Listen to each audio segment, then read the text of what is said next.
Hello bachcho, let's see this question and the question says what the volume of O2 measured at 1 atm and 273 Kelvin will be formed by action of 100 ml of zero point 0.5 normal KMnO4 on hydrogen peroxide in an acid solution.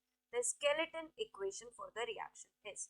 तो बच्चों question में क्या कह रहा है, कितना volume O2 का, basically हमसे O2 का क्या पूछा गया है, वॉल्यूम पूछा गया है एट एसटीपी, मतलब स्टैंडर्ड टेम्परेचर भी है और प्रेशर भी है, कि कितना वॉल्यूम O2 जो है फॉर्म होगा, ये जो O2 है कितना फॉर्म होगा अगर 100 ml of 0.5 normal KMnO4 100 ml of 0.5 normal KMnO4 जो है हाइड्रोजन पेरोक्साइड के साथ एसिडिक सॉल्यूशन में मिक्स होता है। ठीक है, तो स्केलेटन इक्वेशन हमें दी गई है, मतलब पहले तो हमें इसे बैलेंस करना पड़ेगा। ठीक है, तो हम बैलेंस करते हैं। हमें स्केलेटन इक्वेशन बच्चों क्या दी गई है, KMnO4 plus H2O2 plus H2SO4 gives O2 plus MnSO4 plus K2SO4 plus water. अब बच्चों हमारा सबसे पहला काम इसको बैलेंस करना है, तो बैलेंसिंग में फर्स्ट स्टेप क्या होता है बच्चों, हम बहुत बार ये क्वेश्चन कर भी चुके हैं इस टाइप की, कि सबसे पहला स्टेप होता है एन फैक्टर कैलकुलेट करना। एन फैक्टर कैसे कैलकुलेट होता है, charge of electron into number of atoms on reactant side. तो जैसे कि हम अगर मैंगनीज का देखें तो यहाँ पर KMnO4 में मैंगनीज का ऑक्सीडेशन स्टेट क्या है बच्चों, +7 है, और यहाँ पर कितना है, +2। तो यहाँ पे कितने इलेक्ट्रॉन का चेंज आ रहा है बच्चों, 5 इलेक्ट्रॉन्स का चेंज आ रहा है। अब एन फैक्टर अगर इसका निकालना है तो एन फैक्टर क्या आएगा, एन फैक्टर आएगा change in number of electrons, जो ये नंबर ऑफ इलेक्ट्रॉन्स का डिफरेंस है, into number of atoms on reactant side. Reactant side कितने नंबर ऑफ एटम है, 1। तो एन फैक्टर क्या आ गया बच्चों, 5। अब अगर बात करें बच्चों यहाँ पर हम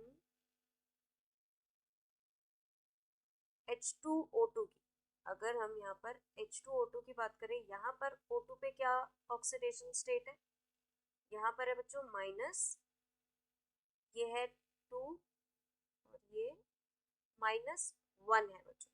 ठीक है, और यहाँ क्या है, 0 है। ठीक है, यहाँ पे -1 है और यहाँ पर है 0। तो कितने इलेक्ट्रॉन का चेंज आ रहा है, ये आ रहा है 1 इलेक्ट्रॉन का चेंज। ठीक है, 1 इलेक्ट्रॉन का चेंज आ रहा है, मतलब कि यहाँ पर एन फैक्टर क्या आएगा बच्चों, हमारा एन फैक्टर आएगा 1 इंटू 2, क्योंकि reactant side number of oxygen atom कितने हैं, 2 है। तो आंसर क्या होगा हमारा बच्चों, एन फैक्टर 2 होगा। अब आगे बढ़ते हैं, यहाँ एन फैक्टर आ गया सब।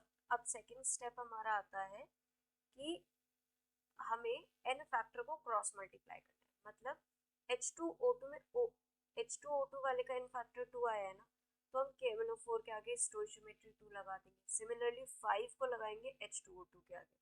तो हम अपनी एक इक्वेशन लिख लेते हैं, 2 KMnO4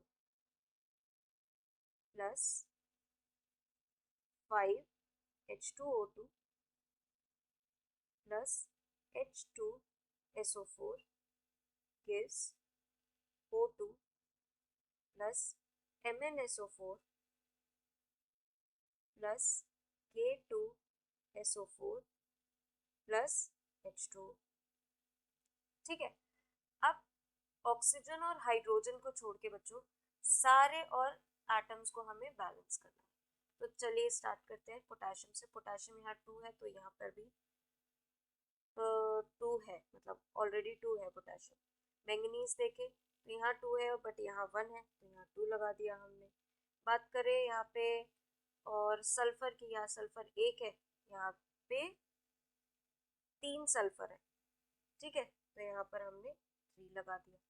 ये तो हमारा थर्ड स्टेप हो गया कि ऑक्सीजन और हाइड्रोजन को छोड़ के सारे एटम्स को बैलेंस करना। अब जो बच्चों फोर्थ स्टेप होगा, क्योंकि ये जो रिएक्शन हो रही है वो एक एसिड सोल्यूशन यानी कि एसिडिक मीडियम में हो रही है, तो पहले हम ऑक्सीजन बैलेंस करेंगे। तो ऑक्सीजन देखते हैं रिएक्टेंट साइड कितने हैं, 2 इंटू 4 8 प्लस 10, 2 इंटू 5 10 प्लस 12, कितना हुआ बच्चों ये हमारा हो गया 20 और 10 30। अब यहाँ पर देखते हैं ऑक्सीजन कितने हैं, यहाँ पर है 2 प्लस 8 प्लस 4 प्लस 1, तो कितने हुए बच्चों यहाँ पे 10 14 50। हमें 15 का क्या बनाना है बच्चों, 30 बनाना है। तो सबसे पहले तो हम वाटर की हेल्प से ऑक्सीजन को बैलेंस करते हैं। अगर हम यहाँ पर बच्चों 8 कर दे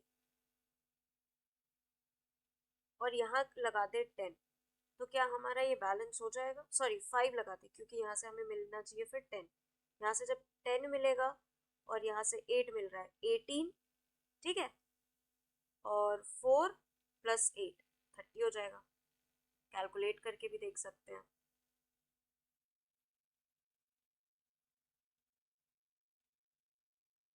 क्या है बच्चों ये 10 प्लस 8 प्लस 4 प्लस 8, देखिए 8 प्लस 8 16 प्लस 10 26 प्लस 4 30, आ गया हमारा 30। हमारे ऑक्सीजन भी बैलेंस हो गए। अब हम हाइड्रोजन देखते हैं, यहाँ पे कितना हाइड्रोजन है 10 प्लस 6 16 है इधर, और इधर देखते हैं कितना है 8 इंटू 2 16, हमारा साथ साथ हाइड्रोजन भी बैलेंस हो गया। इसी वजह से मैंने यहाँ पर बच्चों 8 लगाया था क्योंकि हाइड्रोजन भी बैलेंस हो रहा था।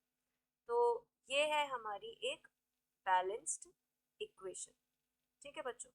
अब हम आगे अपना सॉल्व करते हैं। यहाँ से हमें बच्चों एक बात क्या पता चल रही है कि जो 2 मोल KMnO4 है ना, उनसे उससे 5 मोल O2 बन रहा है, मतलब 2 moles of KMnO4 gives 5 moles of O2। अब 2 मोल से इतना मिल रहा है, अगर हम इसको मोलारिटी के टर्म्स में देखें तो क्या होगा बच्चों, अगर ये जो मोलारिटी के टर्म्स में मतलब हमें क्या दिया है, नॉर्मेलिटी दी है बेसिकली, अगर हम इसको मोलारिटी में कर लेते हैं और फिर उसको मोल में करके फिर रखते हैं, मतलब कहने का मतलब ये है क्योंकि हम मोल्स में ही कर रहे हैं, बट जो हमें डेटा गिवन है वो नॉर्मेलिटी के टर्म्स में, अगर हम नॉर्मेलिटी से नंबर ऑफ मोल्स निकाल लें तो हमारा काम आसान हो जाएगा, ठीक है। तो हम बेसिकली पहले क्या करेंगे, अब यहाँ पे नॉर्मेलिटी से नंबर ऑफ मोल्स निकालेंगे। हमें पता है नॉर्मेलिटी का फॉर्मूला क्या होता है, molarity molarity into n factor होता है, ठीक है। नॉर्मेलिटी कितनी दी है 0.5, मोलारिटी हम निकाल लेंगे, n फैक्टर क्या है बच्चों, KMnO4 का n फैक्टर क्या आ रहा है 5, तो मोलारिटी यहाँ से क्या निकलेगी बच्चों 0.1 मोलर, ये हमारी आई मोलारिटी। अब मोलारिटी की हेल्प से हम नंबर ऑफ मोल्स निकाल लेंगे KMnO4 के, कितने में, हम निकालेंगे इन 100 ml। तो ऑब्वियसली बच्चों यहाँ से हम क्या निकाल रहे हैं, नंबर ऑफ मोल्स, ठीक है। और यहाँ पर हम रखेंगे बच्चों